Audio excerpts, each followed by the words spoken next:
Yeah, so in the first part of the story of Bhagwan Jagannatha, we saw that Vidyapati and Vishwavasu. Vidyapati has gone to Vishwavasu, and both of them were offered prasadam, or which Vidyapati was offered good prasadam by Vishwavasu, and he tells that it is very very auspicious to come here and worship Bhagavan, because this Lord Neelamadhava, at that time the name was not even Jagannatha. So Lord Neelamadhava, he was previously worshipped. Even Indradi Devas also, even now they come, and whatever are the remnants or the Nevidyam which is left after offering worship by the demigods, that is what we consume as prasadam. Now all these things he tells, and after hearing all this, Vidyapati, he has, you can say, hair on his hands become erect, or so his eyes are filled with tears, and he considers himself to be the most fortunate bhakta to have got an opportunity to serve that Lord whom the demigods themselves ascend down from Swargalokam to Bhulokam. That's the reason today also, if you are born in Bharatadesha, if you are born in Bhulokam, we have to consider ourselves to be very very fortunate. And that too, even though you are born in Bharata Bhumi also, if you get a like-minded satsangam, moreover if this interest has come in, if this bhakti has come in, the Lord has chosen us, a few of us among crores and millions of beings in this world. So therefore, today if we feel that we are doing something, it's not at all. Hardly 1% credit, in fact 0% credit you can give to yourself, but it is Bhagavan himself who wants us to do this. Maybe chant his names, know more about his glories or whatever it is. And most important is a satsangam. Satsangam is, we feel at times we can do everything individually, nothing happens, right? Only if few more people are there, if you and me are there, we feel like doing. You know that maybe now I'll give you a simple example of maybe if I do this, definitely Bhagavan also will be very much pleased on me. So like this, all different things he starts thinking. That's when now Vidyapati further tells that it's not that easy to get the darshanam of the Lord. You will have to put in a lot of efforts for this. Now what are those efforts? That's when he says, no, I'll do a lot of tapasya, I'll purify my sins and so on. That's when finally Indradyumna, he decides to go to this kshetram and offer Purushottama, go and worship Purushottama. Immediately, now Orissa in that time was called as Odra Desha. Even today also, if you see in some references, we have Odisha, right, not Orissa. So that D sound is very very important. So Odra Desha, that was the name of that name of the state.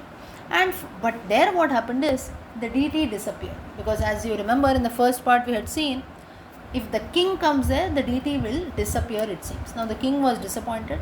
The deity, it seems, as was hidden under sand also.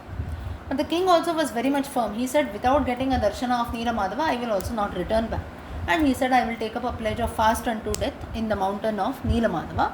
That's when he hears Akashavani saying that you will definitely see Bhagavan. After that, the king, he performs a Ashwamedha sacrifice. Now that's when, while the sacrifice was getting concluded, it seems that some servants of the king, they come there and they tell him that there was a great tree which is seen by us on the shore of the ocean. Now what happens is, the roots of this tree that are there, they can be seen above the waves, but the top of the tree is inside water. So a very unique sight, right, again. So and there are Shankha, Chakra, such marks are there, something which is beyond wonder also, a tree which one has never ever seen before.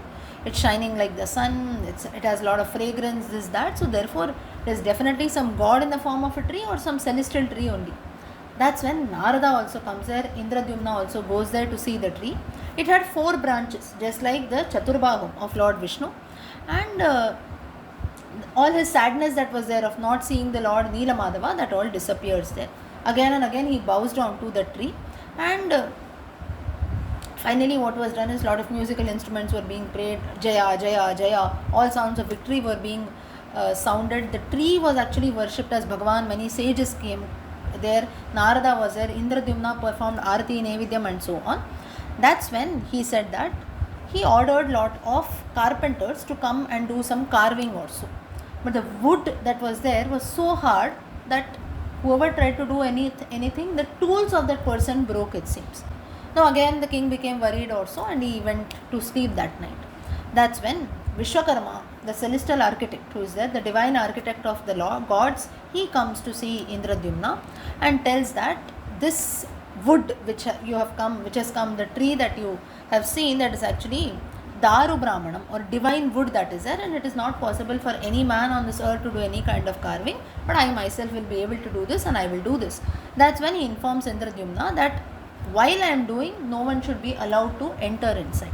And if I am disturbed also, immediately I will stop the work. That's when the king agrees. And now this was something which was something very unique, right? Someone comes and suddenly tells you nobody should disturb me or things like that. So Indradyumna also began to worry a bit, and that's when again while he was worrying, he gets a dream one fine day wherein Vishnu, he comes there and comes in his dream, and somehow it seems that there were incompleted forms of the Bhagavan, it seems, which seem to be completed. There is maybe a shankha here, a chakra there, a gadha somewhere, a hand somewhere, a face somewhere, but somehow it seems that such parts were being there seen, and somehow everything started falling in place, it seems, in his dream itself. So this was something which is called Vipralamba, this incompleteness which we can see the different parts differently, that's called Vipralamba. But in the case of Jagannatha who is there, it cannot be this way. The Lord has to be perfect. Now that is why such dreams came to the mind of Indradyumna is it was a hint also to build a temple later for Jagannatha. That's when after seeing this dream, Indradyumna arranges for the building of a beautiful temple. Narasimha Murti was first installed in this temple. So this was how later out of those the wood that was there, carvings were made. That's how you have the three deities of Krishna, Balabhadra and Subhadra which have been carved there. Now there are different references also to the story, and another part of the story tells that Vidyapati, while he was returning back from Odisha to Avanti, it seems that he had some seeds or so with him. He keeps dropping that on the way so that when King Indradyumna comes, he can follow the steps, he can follow the footsteps where the seeds have been fallen, and that's how they come. So like this there are, because if you remember, Vishwavasu, he took Vidyapati in a very, you can say, not in a very straight way, in a very confused manner through a difficult path. So this way also Vidyapati had done. Now there are different references to this story in different Puranas and texts. The most popular version is the Skanda Purana. So this is how King Indradyumna, he builds a temple for Jagannatha in Jagannathapuri. And no doubt there are many other stories also. Maybe in the later few sessions we will also look at other stories of Jagannatha.